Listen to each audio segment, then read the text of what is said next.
Hello, today's Bible study comes from Luke chapter 22, verses 7 through 13, and they read as follows.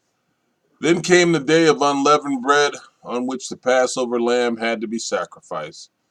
Jesus sent Peter and John, saying, Go and make preparations for us to eat the Passover. Where do you want us to prepare for it? They asked. He replied, As you enter the city, a man carrying a jar of water will meet you. Follow him to his house that he enters, and say, to the owners of the house. The teacher asked, Where is the guest room, where I may eat the Passover with my disciples? He will show you a large room upstairs, all furnished. Make preparations there. They left and found things just as Jesus had told them. So they prepared for the Passover. This is in regards to, excuse me, preparations for the Passover, the Last Supper.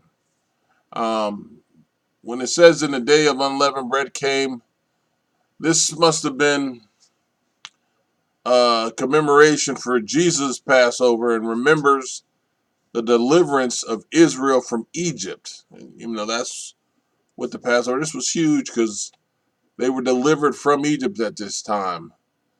And it was an act of redemption in the Old Testament. Now, Jesus provided a new redemption in the New Testament. Jesus fulfilled the law. He fulfilled what the prophet said, and now we were no longer going to be under the law because we were no longer under the law. I'm sorry, because Jesus was here. The phrase, when they say the day of the unleavened bread, um, it's a week-long feast, um, and it started normally at the beginning of the harvest, Cowboys, but later was combined with the Passover. A man carrying a pitcher. This was an unusual sight there too, because carrying a pitcher was typically a woman's work, and this man was carrying this pitcher. And generally, men carried liquids in their um, um, animal containers, the skins. I'm sorry.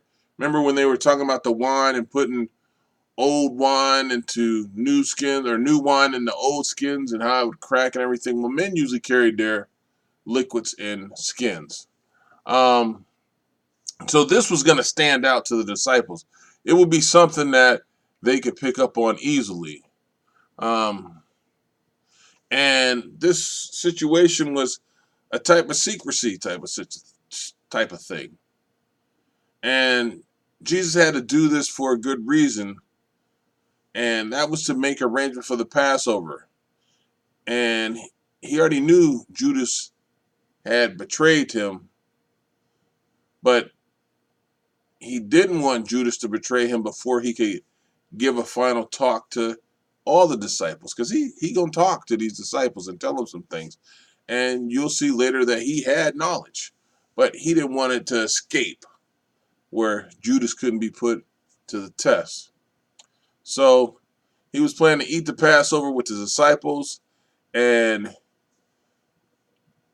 the precise I could say the precise date and time wasn't given on a calendar event, but the main issue is that in three of the Gospels, Matthew, Mark, and Luke, they present this meal Jesus will have with his disciples as a Passover meal. And this was normally eaten with lamb, which was sacrificed on the day of Passover. And it was a big ceremony. And